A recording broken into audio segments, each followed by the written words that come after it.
Good afternoon, good morning, good evening, depending on where you are joining us from. Welcome to everyone here with us at the Graduate Institute and to those joining us online. Thank you for joining us for what I'm convinced will surely be a very interesting discussion. I'm Dan Graham, Head of Communications here at the Graduate Institute. I'm here to introduce the session and moderate the Q&A following the discussion.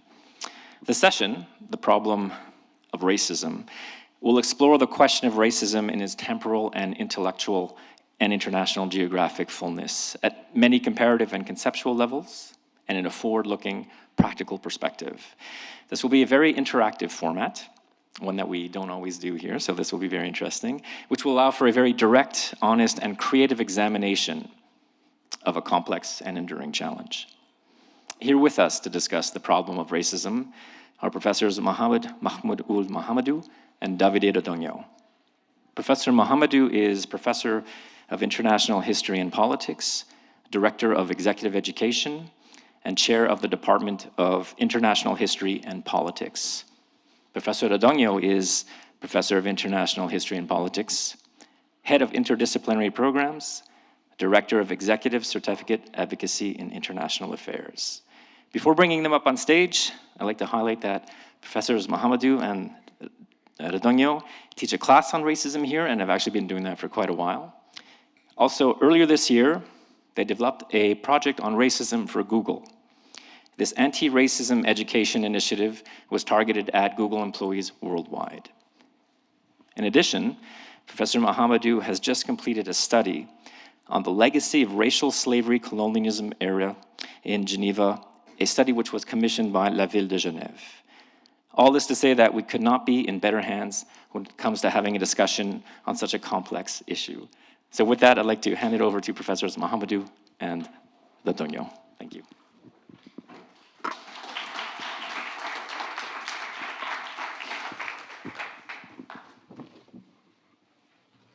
Mahmoud, why are we here today? There is no problem with racism, isn't it? Or there is. We're here because obviously there's a problem with racism. We're here because there's a need to talk about it. I think at the general level, sort of one immediate kind of reason for why there is a problem we can mention is the denial factor. That generally there's a sense that this is invisibilized, this is not spoken enough of or in depth. And so this is kind of suffusing the conversation on racism. There's kind of an avoidance of that. But I think we can be a little bit more specific. I think in looking at why there is a problem of racism, and I think these terms are very well chosen, there's generally a problem with the notion of closure. There is a kind of a narrative as if sometime in the middle of the 20th century, we went through these long marches for civil rights, particularly in the United States, but not only in the United States, and that somehow that moment has kind of solved this. Legislation was passed, attitudes were changed, we left this behind us, so to speak.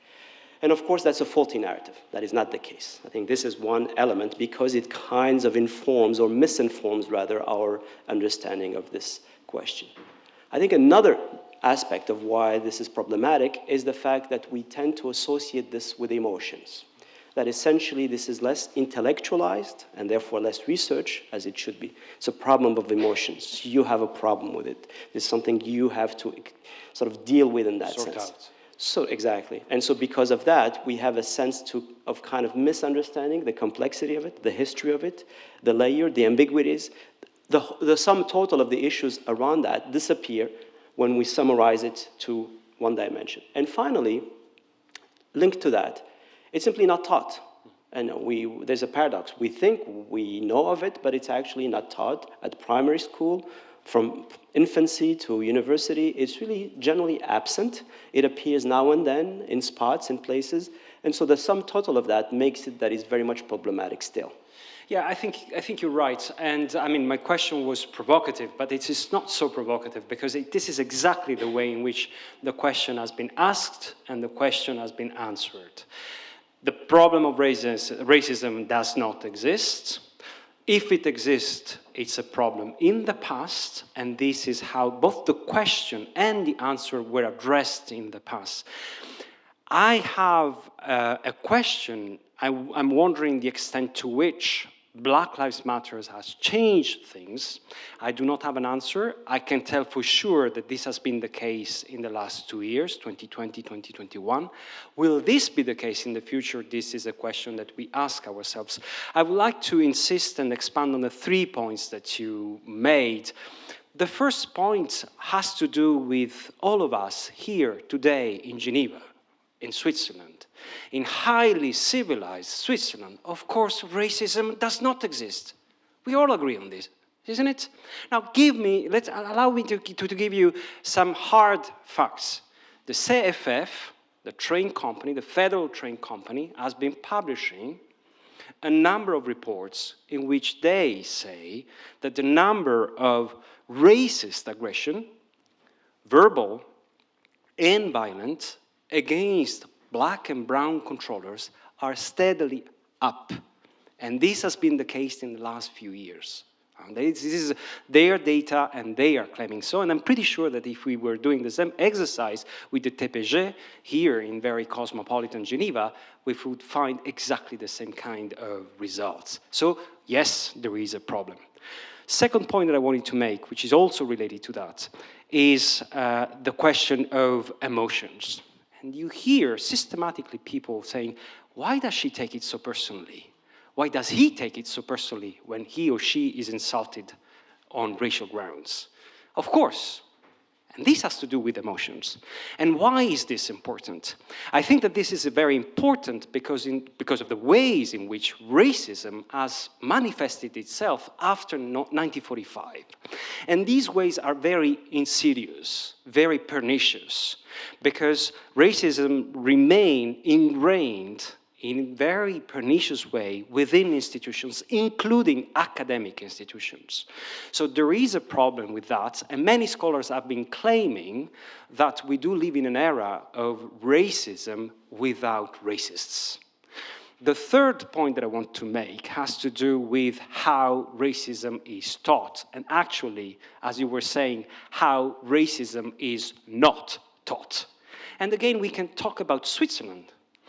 Primary schools, secondary school, college, university, we do have a problem. And they point the finger to our own disciplines. We historians are to be blamed because we for so long have been racist, because we for so long have not tackled the question.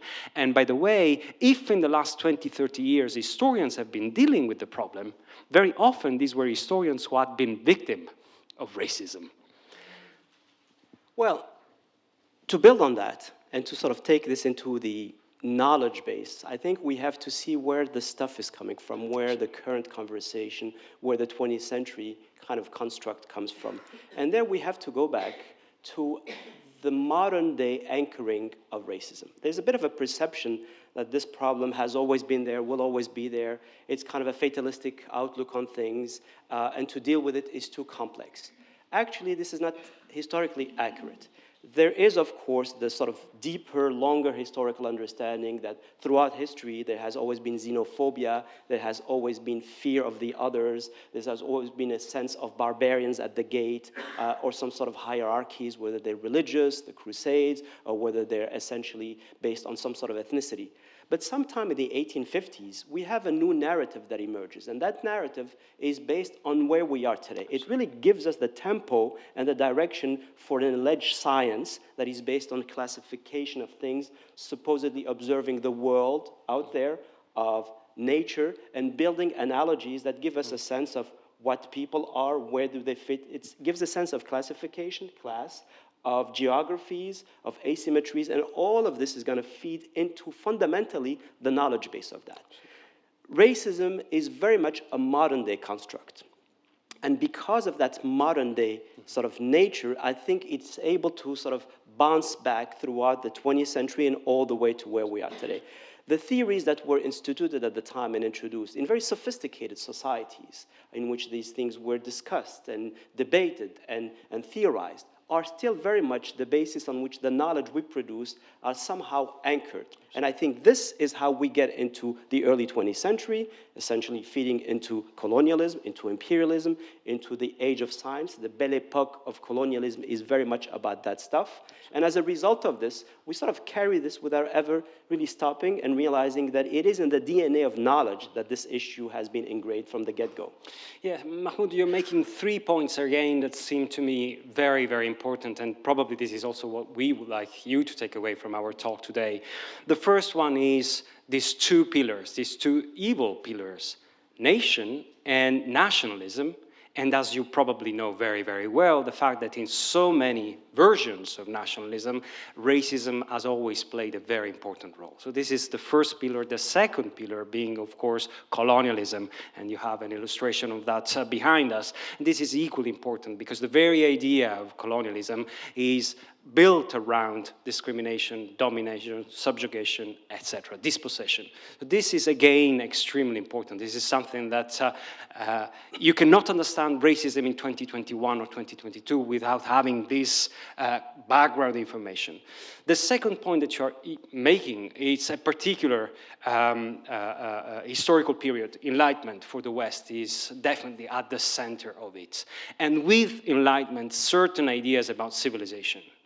This particular idea of civilization with the ideas of trusteeship, for instance, and the ideas of a hierarchy or stages of development and stages in this hierarchy where the civilized, those who are always on top. Civilizing mission. The civilizing mission. White man's burden. Absolutely. And this idea that the rest will catch up eventually at some point, but this point will never happen in history because the others will always be on top, is very, very important, especially for us here at the Graduate Institute. We are the Graduate Institute of International and Development Studies, and so many theories of development have been built on this idea of hierarchy and differences. Differences among races. So this is important and points to the 19th century, as you were saying. And the third point is a certain idea of science as a new religion, extremely dogmatic, right? And so this obsession with measurement that comes at the late 19th century, the measuring of skulls, which paves the way to eugenicism, which paves the way to theories of extermination. So there again, genocide, as you pointed out. Nazism, fascism. Absolutely. And this has to do with the ways in which we think about racism and we teach on racism. So I have another question for you, Mahmoud. Why so many scholars are so persuaded that with decolonization, the end of racism happened? Well, it's nonsense. Decolonization doesn't solve anything whatsoever. If anything, it makes things even more complicated. It introduces a narrative, again, of closure, as we've seen, but it's a faulty narrative. Fundamentally, nothing changes. You go from this, essentially, to this, in which there is still the same relationship of dependency, of asymmetry in the system. Yes, these countries may be independent, but it's a completely hollowed out independence. The relationships of control, of clientelism, of states that are supposed to do all of this super fast and without any ability to do that, and on asymmetric relations. And so we turn now to the blaming game in which they're unable to do that. This is sort of the Achilles heel of development, that it kind of ignores that racist dimension and then looks at it very much in technocratic terms, like why aren't they able to do this? And it's all about matters of a plan, a structural adjustment plan, or this or this or that. So that's a faulty narrative. That's a narrative also which throughout the 20th century is built on something else that kind of cements around that, which is the question of representation, which was always there throughout the history of this. But sometime in the middle of the 20th century, with fiction, with novels, with films, we get into kind of a normalization around us of this. These relationships that we knew far away are now brought close. We go to the movies, we read a novel. Actually, nothing changes. Chinua Achebe, the Nigerian author, writes a novel at the time saying things fall apart. And the wretched of the earth, to go back to Fanon, are very much the wretched of the earth. Decolonization is in many ways a myth in that sense. Absolutely, and if I can add another myth that many of our students seem to share is the idea that everything changed with social media. I don't think that this is very, very accurate. The technology has changed. The nature of the problem has remained the same. things go very fast, the way in which we are informed have changed, but racism in all these different shapes remain the same, and now it's integrated in social media in so many different ways. And there again, the role of history and the history of politics of this, and I think we have a slide on this particular one, is something that seems to continue, and you have several examples of this from the past and from very recent time. And in time of pandemics, if you think about the increase of anti-Asian racism, it is very, very spectacular. But there again, you can see images from the past, and if you relate to the kind of racism that exploded at the time of the so-called Yellow Peril, the imagination, les imaginaires of all this are not really so different. So the technology, has changed. The problem remains the same. It remains the same. If anything, social media, which has, of course, a lot of positives, but also in this case brings a lot of negatives, but it also reveals another dimension, which is how the problem is becoming global.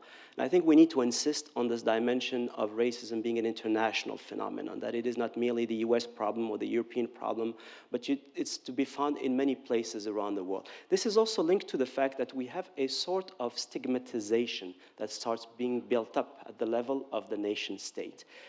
The modern day era that we spoke of is anchored in the science, but it is also, and you pointed out earlier, Davide, this notion of the nation state. The nation state, the same nation state that will become fascistic or would exterminate Jews throughout the middle of the 20th century, that kind of sophistication of the state remains with us. And by the time we get to the 80s and the 90s, as new generations emerge, you fall into a certain kind of environment in which identities are stigmatized. They're cast. They're on the side, they're on the periphery, they're in the Bronx, they're in the banlieue.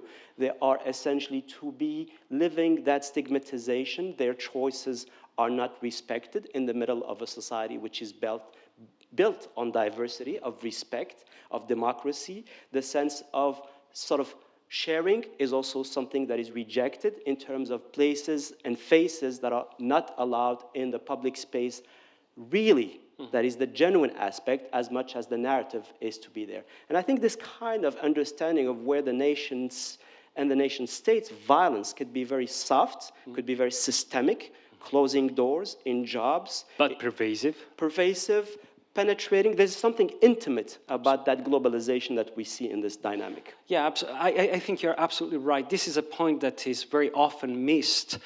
We do not claim that globalization does not exist. No, it's rare, it's there, it's real, it's tangible, we can feel it. That's not the point.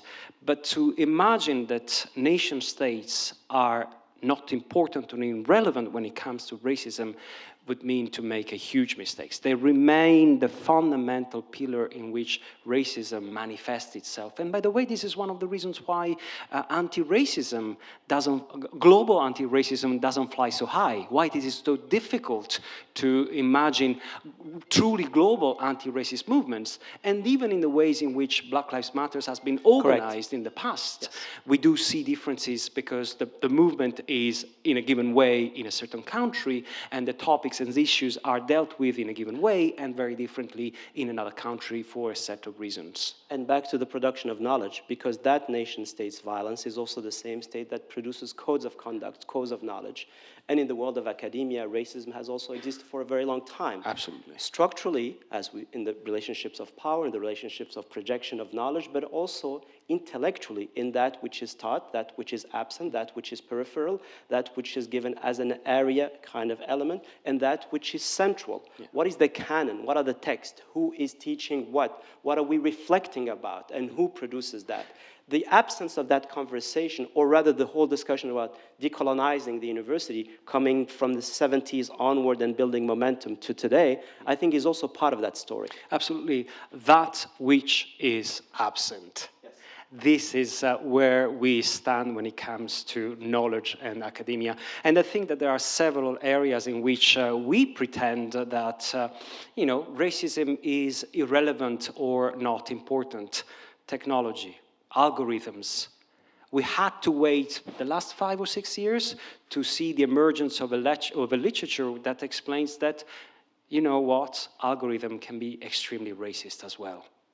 For so long, there was this idea that, no, this new digital world is going to be free of racism. It's absolutely not And it true. applies to the data itself. Those data that are used, that are essentially sanctified, fetishized, who codes them? Where are they coming from? What are they representing? Isn't the imbalance of power that we discussed somehow inevitably going to inform that? Who is in the lab? Who is not in the lab?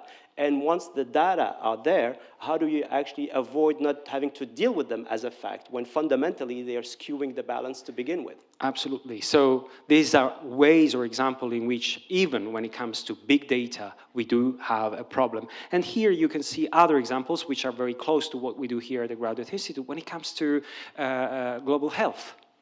Racism in global health, and we have plenty of colleagues, maybe some of them are here today, that have been working on these particular issues. If we think that global health as it is today is a racist-free, we would make a huge mistake, because this is absolutely not the case, and the COVID-19 example is a perfect illustrates example. This very, very clearly. And previously, we didn't even have to wait for the COVID-19. We had the same conversation 3-4 years ago. Most of you, all of you will remember, around the question of migration. Absolutely. The same set of differences, separations, barbarians at the gate, policies that flow from that. All of that was already taking us into a conversation about the global nature of the problem, which we really have to understand as really fundamentally global in that sense. Yes, global, comprehensive, and this is why we've been insisting, and we started, as Dan said at the very beginning, long before the killing of George Floyd, teaching an international history of racism. The international history and politics of racism are absolutely essential. This is at least our very modest point of view, to understand racism as a comprehensive problem of the 21st century. And I think this is really, as we start winding down this conversation, I think we really need to sort of put some emphasis on the fact that this global moment is really a moment in which there is both opportunities, I think, tension points clearly that we see, but also potentially an opportunity for a bit of a global epiphany. If the problem is global, then it may take sort of the brutal killing of someone in Minneapolis to have sort of an awakening moment, which for us also reveals the fact that a lot of this is based on the fact that it was kind of forgotten. Back to the narrative of closure, that if this generation is awakening to this, and this is very important, and it's good in that sense, ethically that is, I think it is also about also taking it to the next level, to moving to dimensions in which we see these sort of conversations internationally, talking to each other in parts of the world that are both destitute at times, but also both empowered to address these questions. Yeah, as you say very correctly, ideas travel. They are appropriated. They're appropriated in different ways, as you can see here, around the world. And this is a very, very good thing. And ultimately, I think, to go back to our field, history, I think it raises the question, what kind of history is being written? What kind of histories are we about to take with us in the next step? And I think this raises both institutional and personal responsibilities as well. Thank you. Thank you very much.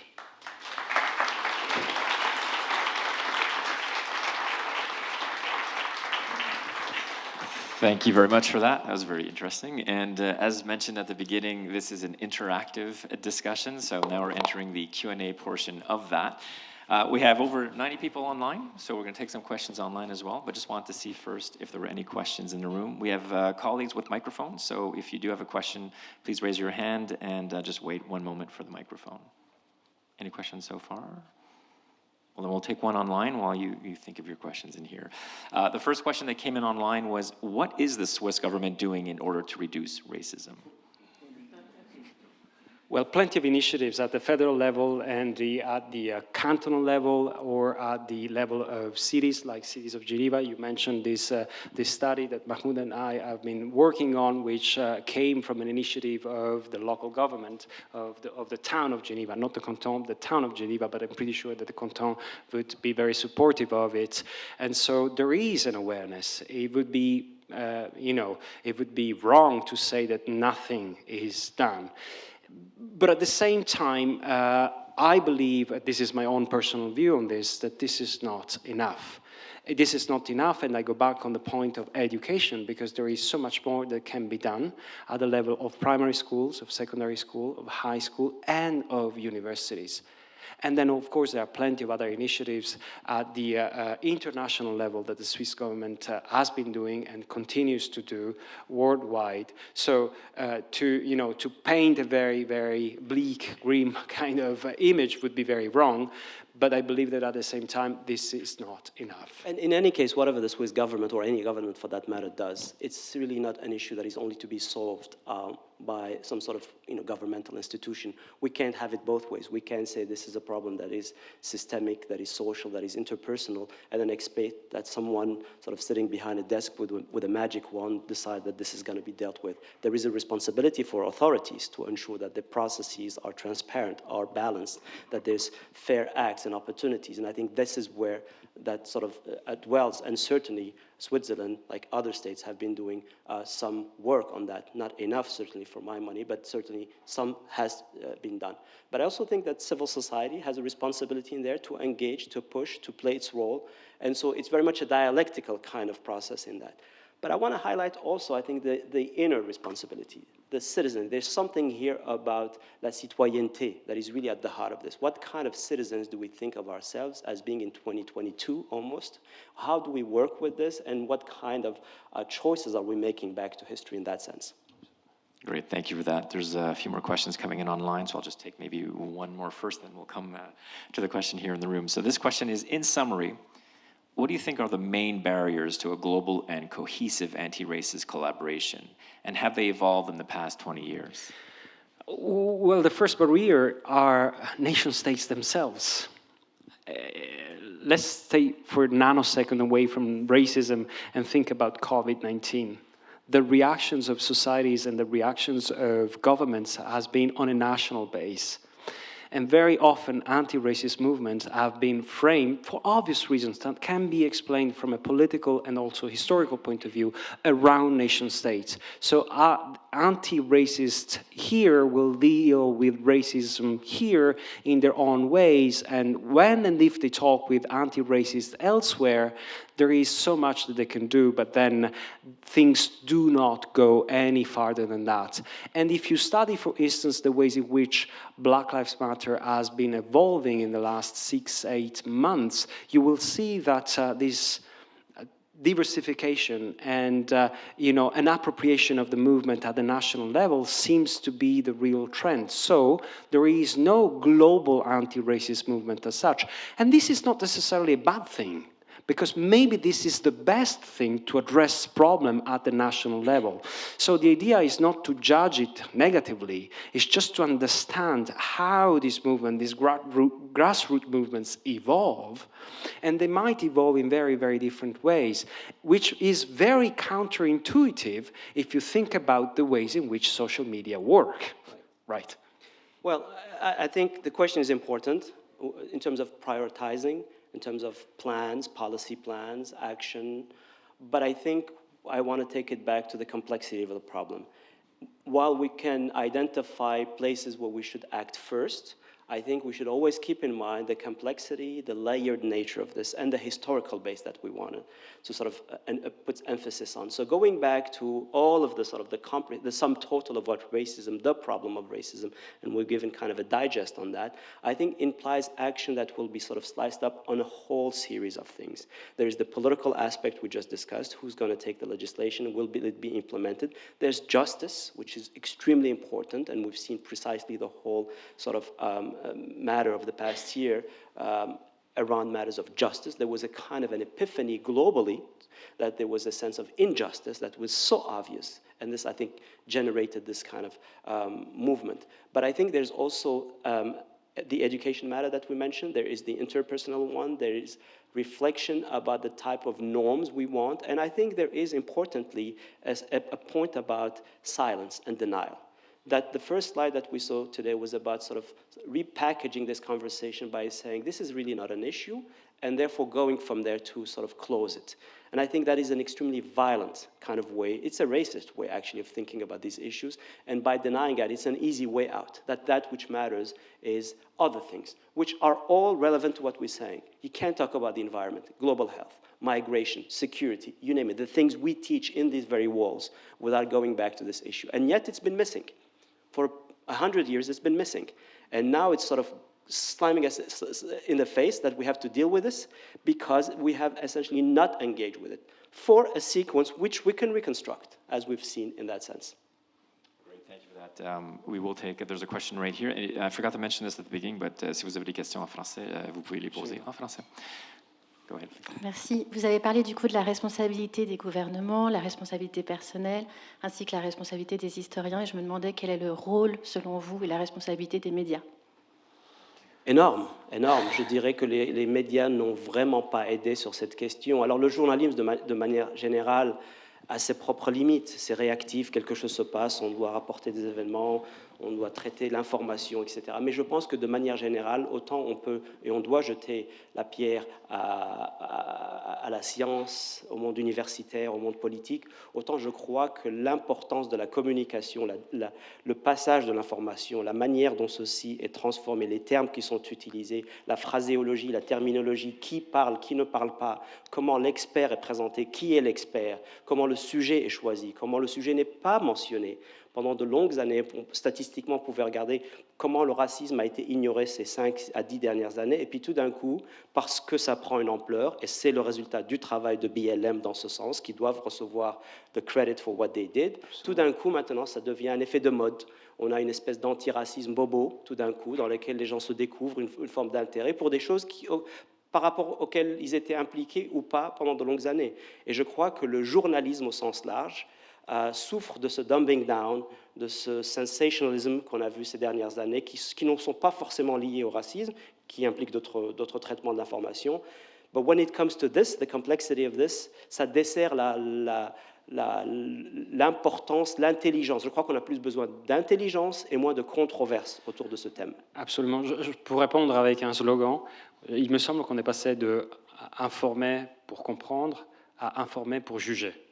Et les social media n'ont pas vraiment aidé dans tout ça. Et les journalistes, souvent, pas toujours, souvent, ont fini par jouer ce type de jeu qui n'aide pas du tout. Parce que très souvent, on a besoin de comprendre. Et la compréhension se digère peut-être un tout petit peu plus lentement. Et je rajouterais, Maureen, que cette histoire est aussi traitée de manière par rapport à l'identité. C'est un peu comme si telle communauté avait ce problème, que le racisme ne nous concerne pas tous de manière mondiale et globale, comme on le disait, mais que c'est un problème pour les afrodescendants, ou les musulmans, ou les juifs, ou les tziganes, ou les ceci, ou les cela. Et ça, c'est un problème de casting. Et c'est là, ça amène ce problème hors de l'aspect intellectuel, pratique et donc politique. Merci beaucoup pour la réponse. Other questions in the room? D'autres questions dans la salle? Mr. Gentleman right here, sorry, at the corner. Merci pour votre présentation. J'avais une question en lien justement avec ce qui vient d'être dit par rapport à l'instrumentalisation du racisme au niveau international et géopolitique, et aussi justement avec les campagnes de désinformation qui utilisent justement cette question pour polariser les sociétés. Je voulais juste avoir votre point de vue sur cette question. Je dirais simplement que Mahmoud, il y a très longtemps, effectivement, avait organisé une conférence sur l'instrumentalisation et la géopolitique et Malcolm X. Et je pense que je te cède la parole si tu veux continuer sur... c'est un problème qui nous préoccupe depuis très longtemps, mais voilà. Et toi, tout autant. Je pense que c'est ça. Je dirais, Jérôme, il y a deux choses dans ce que vous dites. La partie géopolitique qui manque, c'est ce que je voulais dire tout à l'heure par rapport à la sécurité. Le tropisme sécurité est traité de manière très froide, très clinique, n'est-ce pas? Il est vidé de ce sens. On parle de terrorisme au sens général, mais en réalité, on sait tous très bien qu'on parle d'arabes et de musulmans. Donc, qu'on le dise et qu'on traite cette question-là, il y a une forme d'hypocrisie autour de ça, de toutes ces lois qui sont passées à travers le monde en ce sens-là. Et back to the media, ce qui se passe, c'est que ce non-dit devient un dit qui est essentiellement inséré dans le relationnel au quotidien. Et donc, voilà, quelqu'un s'assied à côté de vous dans le bus et petit à petit, on adopte des attitudes, etc., qui sont la même chose pour les African Americans for decades, for centuries, in fact, ailleurs, ou d'autres communautés, et on peut décliner. On insiste toujours dans nos recherches, notre travail, sur la dimension internationale de ça. Je dirais qu'il y a une autre dimension dans la géopolitique aussi, c'est le Nord et le Sud. On l'a vu dans l'affaire Covid-19, comment tout d'un coup la panique qui se passe autour de ceci amène le Nord à essentiellement avoir une attitude de repli, de fermeture. La question des vaccins qui ne partent pas au Sud, par exemple, la question de qui va être vacciné, la question des permis, le passage, tout ça, ce sont des choses qui deviennent très rapidement très technocratiques, n'est-ce pas? Et cette dimension de discrimination au sens clinique, au général, elle n'a pas besoin d'être raciale, mais c'est une discrimination qui peut être de genre, qui peut être de n'importe quoi, devient vidée et sortie de la discussion. Pardon? Dépolitisée. Dépolitisée complètement. Merci pour la question. There's a hand up over there. Thanks, Mahmoud. I just wanted to better understand the argument that the nation state is the central vehicle through which racism exists. And do you mean by that northern Western countries are exhibiting racism against other countries, or do you mean that something within the nation state itself? If you could clarify that, Sure. and then the link between the nation state and then the international racism that you're talking about. Sure, I'll start on this, and maybe Davide, you can. Thank you, Hiba. I think one of the things in researching this that struck us a lot is as you try to systematize that history, there are cutoff points in that history that become very revealing in how there's an acceleration of the problem of racism, which again has philosophically, humanly existed forever, right? But that's too easy as kind of a way out of the understanding the problem. And so we think in our research that there's something about the modernity of racism, as we explained, that there's some time in the sort of mid-1850s that something becomes sort of taken to another level. How is that taken? Where does the science come and how is it taking place? There's two things that are very important. First of all, the coincidence with colonialism, which is very important. You have this expert, which has its an economic aspect, it's physical, it's geographical, but is also based very much on some sort of representation of the world.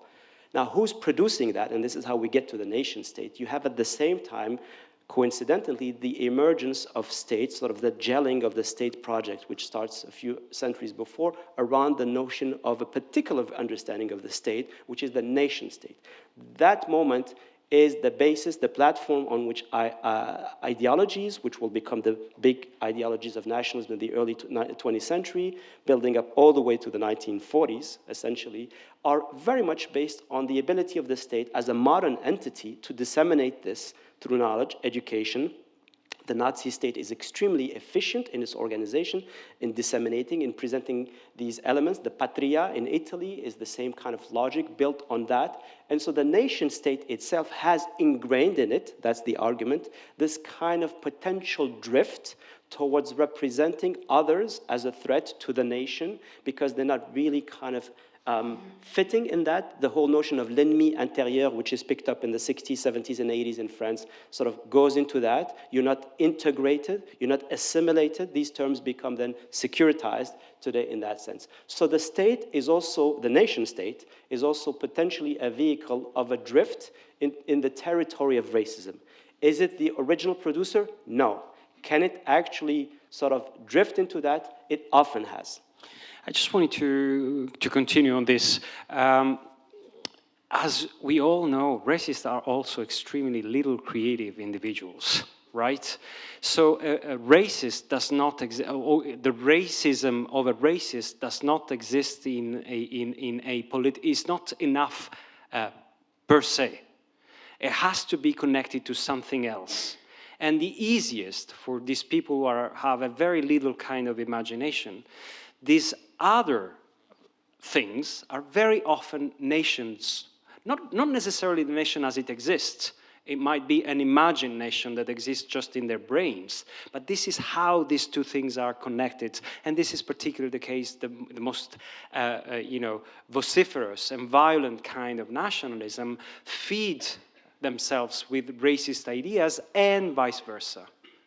I mean, if you take a look right now, this is a very important question Hiba asked. If you take a look right now where this kind of neo-authoritarian moment happening globally is playing out, it's in narratives in which all of these leaders in place or want to be leaders are peddling this argument about make America great again, looking at the history of France next door in the current debate, or wherever you go, kind of a neo-Ottomanism, for instance, in Turkey, or in the Philippines, or in the Balkans, or everywhere else. There's a sense that there's a sacralization of identity, which often speaks in binaries. They are not really part of us, or we go back to the golden age of a cemented nation, which never really existed throughout history in most of these places, but it provides a counterpoint which is very powerful in societies. People think, this is important, and this is who we are, contra others. And so the nation state has that element in its narrative, where the diversity, the diversification, the elements within the nation are more often than not sort of the day-to-day element on which one could base that argument. But there is something there that is very much of a political program of action, which is linked to the nature of racism. Thank you for that. I'd like to take one or two questions from online, because we've been getting quite a few during the last few answers, and then we'll come back to the ones in the room. Here's an interesting question. Do you think reparations can help in addressing the historical legacy of racism? And if so, what form should reparations take? This is a question that we've been asked a number of times. Reparations are very important, and we should not underestimate the role that they could play, especially when they are connected to processes of reconciliation. So we should take it extremely seriously. Is this enough to end the problem? I don't think so at all. And these reparations might be instrumentalized politically precisely to say, okay, now we paid back, the problem is solved, we will never talk about it again. So if this is the way reparations are going to be used, then my personal view on reparation is not very positive.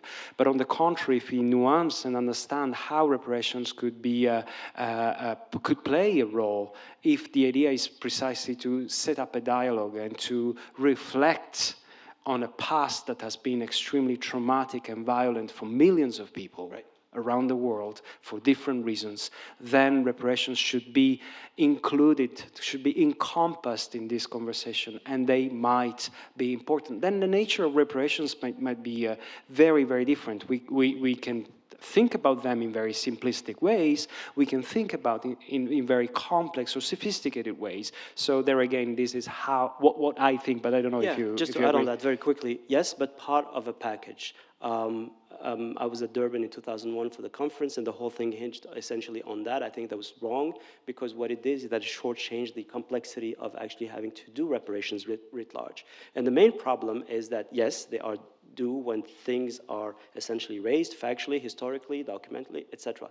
But if it is going to lead to sort of a place where, check, we've dealt with this, you've been paid, quote unquote, and please don't raise this anymore, I think that actually becomes a way to reproduce racism. So anti-racists have to think long and hard about the extent of the reparations argument. Generally, definitely relevant and needed as part of a package. But to navigate carefully so as not to open the door for racists to essentially close the door, having essentially ticked that box. Yeah, no, very, very good point. Let's come back to the room. I know there was a hand up there. This the jacket. Sorry, I can't see clearly. Yep, thanks.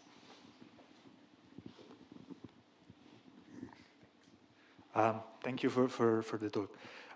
Back in June 2020, the student community at the Graduate Institute and U2 decided to take a leading role in the BLM mobilization in Geneva. Last 30th of August, a black man of African descent was killed, shot dead by police in March in Zoe. And several collectives mobilized here and in Zurich, but I think we as a community failed to take a role in this mobilization again. So my question is, what is our role when things such as these happen in our city, in our community? Well, your role is huge, Massimiliano. Your role is yours. You take, this is a matter for each one here. We have nothing to sell you. We have just here to sort of share ideas, essentially, but one cannot have it both ways. One cannot study the world, engage with it, and essentially not engage with the racism questions for many, many years. This is what I meant earlier by this bobo kind of anti-racism that kind of happened elsewhere.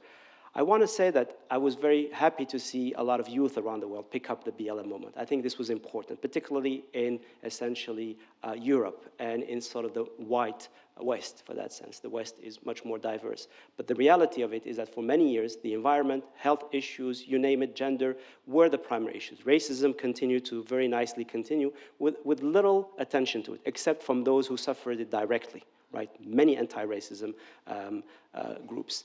I think with having that moment, I think this is good. It expands that. Because I think this is a matter of human rights, this is a matter of justice, and it goes beyond only sort of the communities that are concerned. So it's a matter of responsibilities, and we're very happy to see that image you saw with the BLM in Geneva was Carla Rodogno and Zainab Mohamedou, just so that you know that this is very close to us. These were our daughters in that sense. So there is a dimension to this. They really, if you take this stuff seriously, then you have to walk the walk, in effect.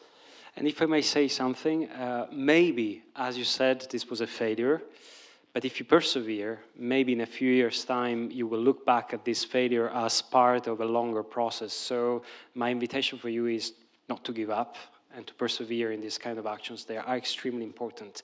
If you give up, it's a very bad sign for all of us and for your colleagues and for people of your generation. So please do persevere. And thank you for doing that at the Institute. I think it should be said and recognized. Well, we'll take a question on this side because I've been taking questions over here, so sorry about that. We have a question over there.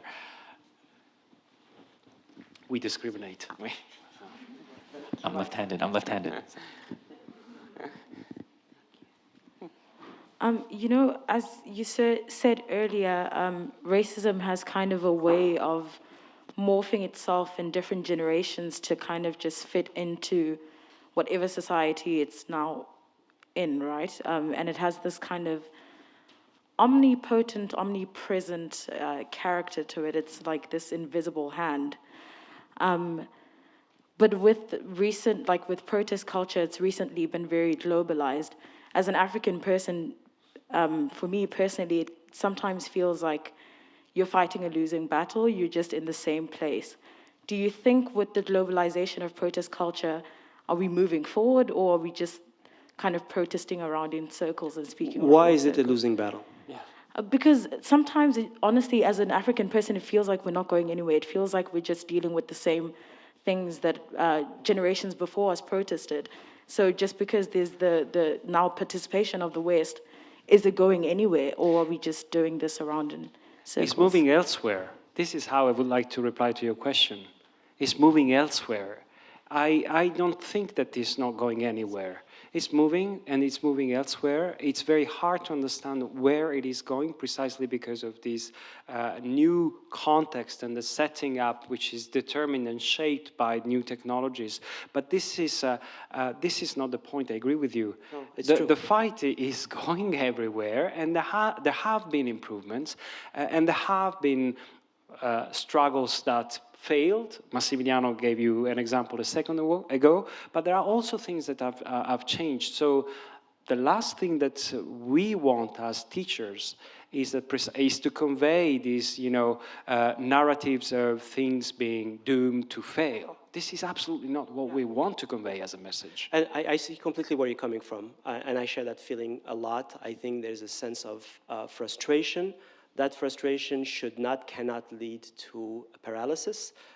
It's an uphill battle, given the nature of this thing, given the asymmetries. This is a very real problem in the world. That's the message today. This is a very real problem in the world which hasn't been dealt with, and it needs to be dealt with. Now, if you take that and go, that's a program of actions that's going to be huge in everything, in humanitarian issues, in political issues, in you name it, in the media we discussed, and so on and so forth.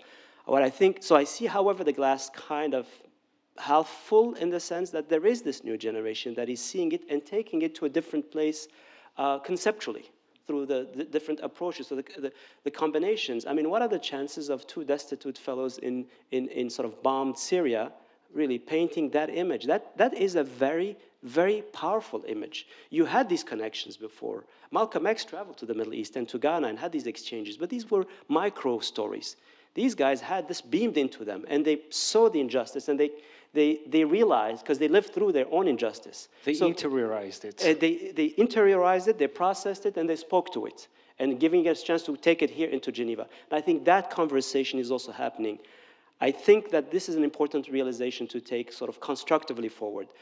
Is it solving the problem? No. I think you're absolutely right on that. But it's also about how kind of we need a bit of a can-do attitude on this.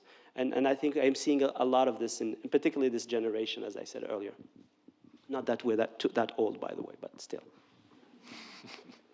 Great, thanks for that. Any more questions from this side of the room? In the back row? Gentleman over there. Thank you.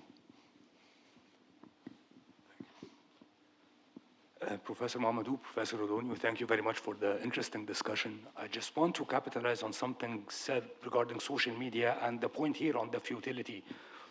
We live in a world where we pretty much are talking to ourselves in our social media bubbles. It goes back and forth. We talked about how this helped a global anti-racist movement, but it also did help a global racist movement, if we would say that. And my point here is, in this very polarized context, what is the role of the anti-racist discourse? Do you double down on your discourse? Do you become more vehement about the problem? Do you try to appease the other side? How do you diffuse this situation? How does identity politics, despite its controversial naming, fit into this whole narrative? Thank you. I want to start on this, if you don't mind. Thank you very much, Shukran, for your question. It's really very important.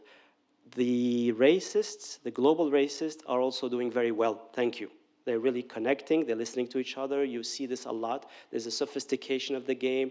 There's a sort of going into this narrative that we mentioned earlier of the nation state, sort of celebrating it and building that, and actually being quite successful.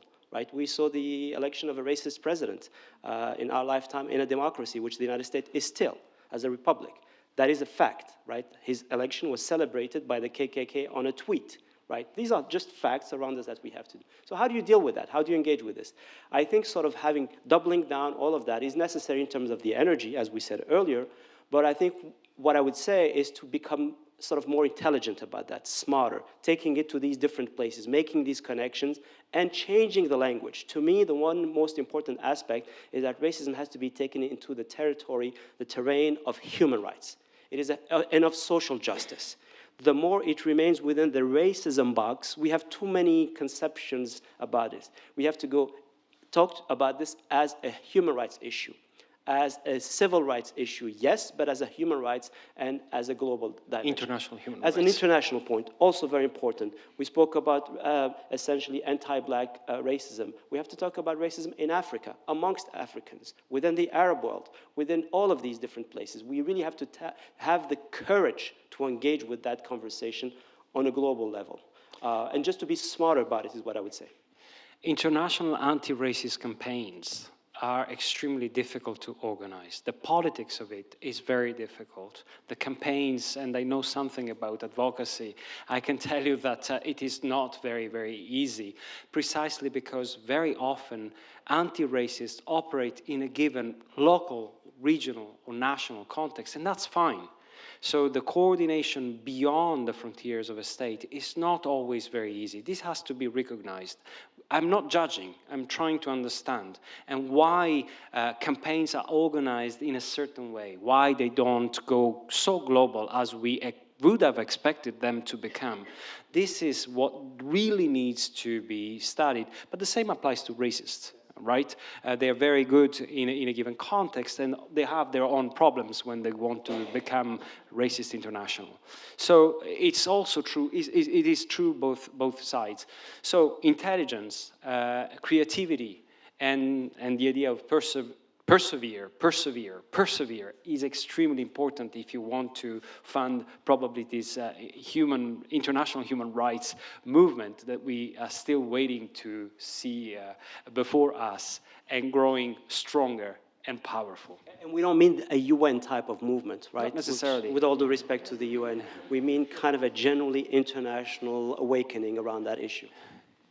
Great, thank you for that. I know we've had a question down here for a while, so if someone could just bring the microphone. And there's 3 minutes left, so this will be the last question. Apologies, we can get to all the questions. There's a lot of good ones online too, so thank you for that. Thank you. You mentioned at one stage in the beginning of your presentation emotions. And I'm very interested in this because I'm pretty convinced that naming emotion helps in a way. And what is it that is already be done or that can be done about naming emotions linked to racism and how it can help, hopefully, diffusing it? But I think this is always also an interesting place to start at a very individual level. Shall I begin? Do you want to take the one final question of Alicia? Sure. She's been waiting there. Yeah. And then we can answer both questions. Yeah.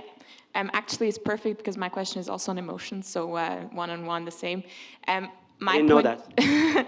My point is especially that I feel like without, so we have on one side, we have the sort of white tears following the confrontation of, for example, you're being racist, and that being then really harmful, sort of the victimhood going on to the white person. If you could maybe a bit talk about that narrative, but also, secondly, that without having really this, it is an emotional process to realize, to be anti-racist.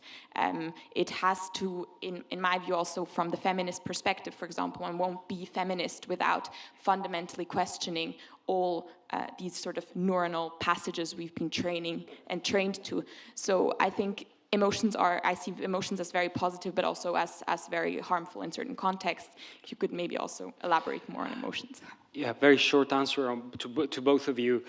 This is precisely where knowledge, and we had the slide on knowledge, is lagging behind. We are so far away from where we should be, and this is an answer to both of you, because this kind of knowledge is by definition interdisciplinary, transdisciplinary, probably neurosciences and history and politics.